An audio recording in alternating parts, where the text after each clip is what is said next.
qui voulait Oui, s'exprimer oui. sur la frustration. Donc pour ma part, la frustration, c'est de parler uniquement de TRL et de ne pas parler de MRL, Manufacturing Readiness Level, parce que comme vous le disiez, monsieur le sénateur, au départ, manufacturing, c'est un écosystème. Tous, autant qu'on est, on cherche à maximiser la performance de la balance commerciale française. Et quand une innovation technologique est même produite, d'ailleurs, ou maîtrisée en France, c'est pas pour autant qu'elle va faire l'objet de l'intégralité de la valeur ajoutée industrielle sur le territoire. Et donc derrière une innovation technologique, il y a un enjeu de montée en compétence d'une filière industrielle dans son ensemble et toutes les activités de sous-traitance associées, quelles qu'elles soient, dans toutes les technologies. Et là, effectivement, on ne va pas parler de TRL.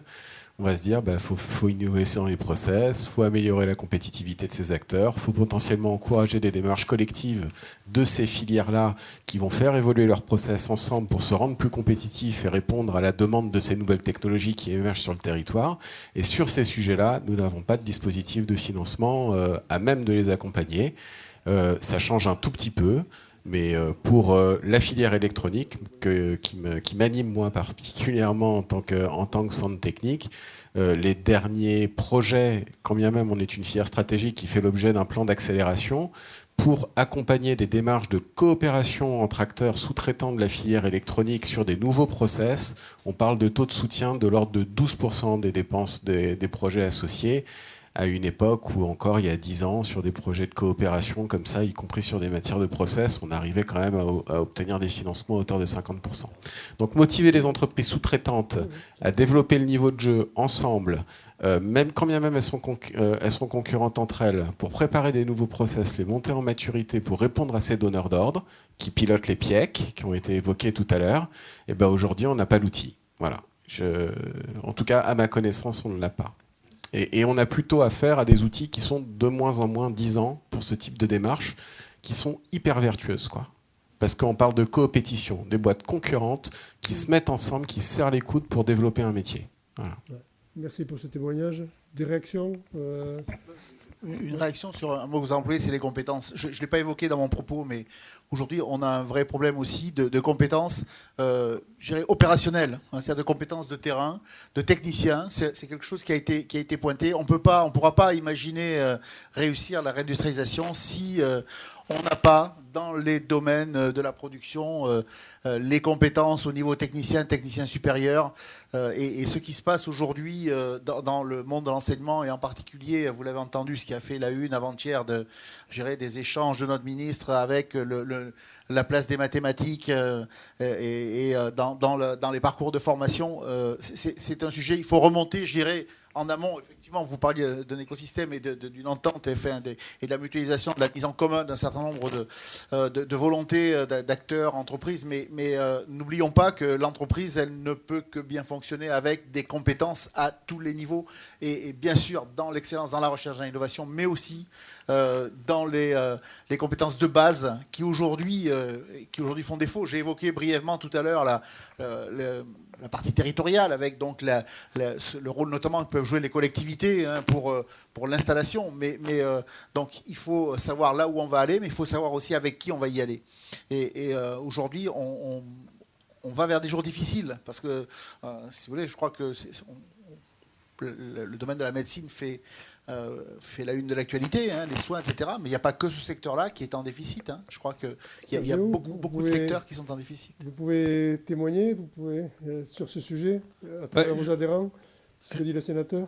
En fait, pour travailler avec Sébastien, je peux qu'appuyer ce qu'il a dit, parce que je crois qu'on a même une aventure commune sur un sujet assez récent, où le mix projet de R&D, donc avec les TRL et les sujets de quelle industrie on a en France. Et là-dessus, je pense qu'il faut vous êtes allé voir ailleurs pour benchmarker, comme on dit, faire un état de l'art de ce qui pouvait se passer ailleurs.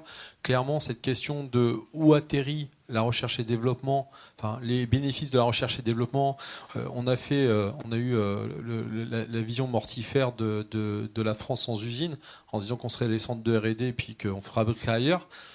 Soit en passant, on a changé ce discours-là. Par contre, dans les faits, où est l'incitation dans les projets de R&D à dire ok, comment vous transformez sur les territoires, comment ça redescend dans les chaînes de sous-traitance, etc.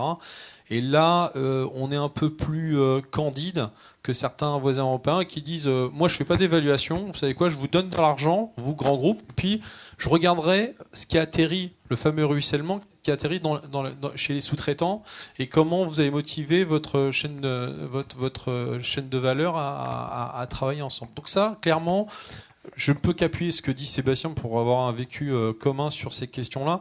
Et je pense qu'il faut vraiment insister là-dessus, parce que sinon, on sera toujours dans une vision très technologique qu'on adore tous, puisqu'on est tous motivés par cette dimension-là, mais dans lesquelles on ne récupérera pas les fruits de cet investissement. Donc ça, je pense que c'est un sujet qui n'est pas lié aux compétences, parce que la première chose dont ont besoin les entreprises, c'est d'abord un marché, et les marchés ensuite créer les moyens de former les gens et d'attirer, d'avoir le carnet de commandes qui permet d'avoir cette vision-là. Bien sûr, il faut faire les deux en même temps, il ne s'agit pas d'avoir l'un après l'autre, mais voilà. Après, la question des compétences, effectivement, on ne peut que vous rejoindre. En ce moment, nous, on est sur à la fois des entreprises qui doivent gérer des temps durs et en même temps celles qui sont en pleine progression avec des croissances à 2 chiffres. Et là, aujourd'hui, sur ces questions-là, effectivement, il y a des vrais sujets. Et là, effectivement, notre appareil, vous dites au territoire, mais les territoires ont eu on leur a enlevé un petit peu la maîtrise d'un certain nombre de sujets liés aux formations. Il ne faut pas s'en rappeler, donc c'est bien de leur dire allez-y, mais si on leur enlève les prérogatives et les moyens, n'en parlons pas. Donc je pense que là aussi, on doit faire attention à notre dissonance sur le sujet. Et donc effectivement aller vers ça. Et là effectivement sur les questions liées au CRT, au centre technique qui font le lien aussi avec les laboratoires de recherche, on a un vrai sujet d'avoir et les exemples qu'on a vus, notamment le premier de l'IRPA de laser, mais je fais le parallèle à l'Institut Maupertuis qui est à l'opposé territorial de chez vous. Et vous avez vraiment cette capacité à accompagner les acteurs à monter en compétences. Et je pense que ça, c'est un point fort des CRT qu'on sous-estime souvent, parce qu'elles viennent souvent dans un package où vous accompagnez le transfert de technologie et vous dites voilà, on va faire de la formation. Mais en fait, en réalité, c'est une force de frappe incroyable, parce que s'il n'y avait pas ça, il n'y a pas de transfert. Donc c'est un point extrêmement clé, et les CRT ont vraiment un rôle, et souvent, sans doute dans les modèles économiques, etc., et ce sera sans doute un sujet discuté demain, où le levier n'est pas si évident que ça à mettre en œuvre. Tout à fait. Je crois qu'il y avait quelqu'un d'autre qui voulait témoigner, non ? Voilà, devant.